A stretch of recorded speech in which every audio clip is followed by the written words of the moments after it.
Hey everybody, Pierre Quinn here, and I teach leaders how to courageously begin the journey to personal and professional transformation. In this video, I want to talk to you about the comparison between the sun and water. So let's go.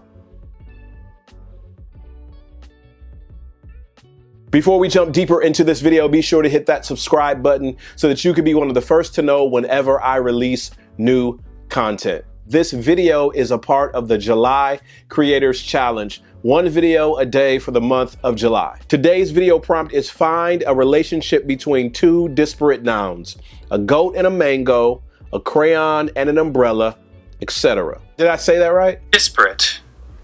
Disparate.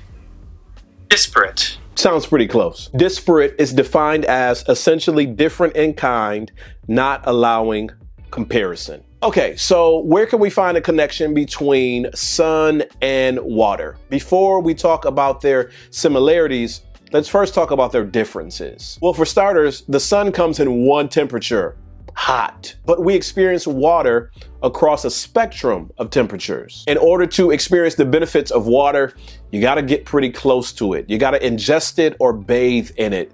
But to experience the benefits of the sun, you have to do so from light years away. Another difference between the sun and water is that you can go to the store and buy as much water as you can carry, but there is no way for you to swipe your card or use Apple Pay to purchase a piece of the sun.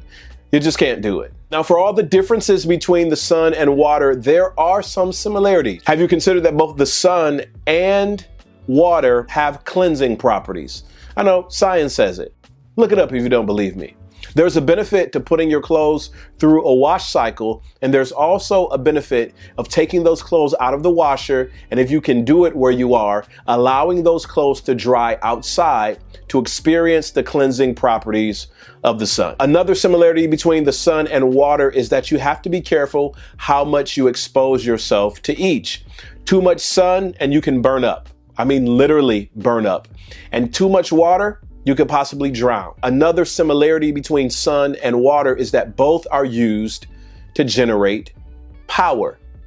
Many of us have solar panels on our homes, or we've used a solar charging system, and many of us have been exposed to the benefits of hydroelectric power too. So for all the differences between the sun and water, there are some similarities that maybe you haven't considered. It's the same for us and for our teams. There are some people who are matter of fact, who are direct, who are straight shooters.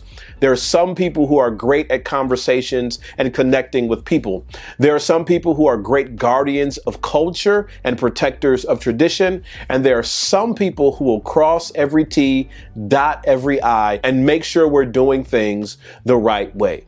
So when I do workshops, I have people get into groups based on their similar profiles. It's one thing to see all of the take charge straight shooters in one corner, and then all of the talkative relationship building people in another corner, and then all of the protectors and guardians of culture in another corner, and then all of the perfectionists in another corner. And we spend some time talking about what each group brings to the table. But somewhere near the middle or the ending of the workshop, the conversation drifts to another reality.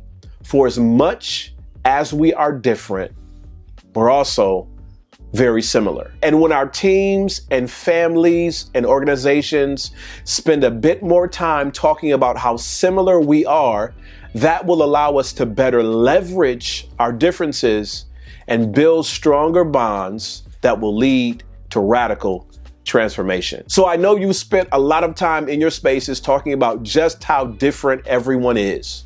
But what would it look like for you to take a few moments and reflect on just how similar you might be?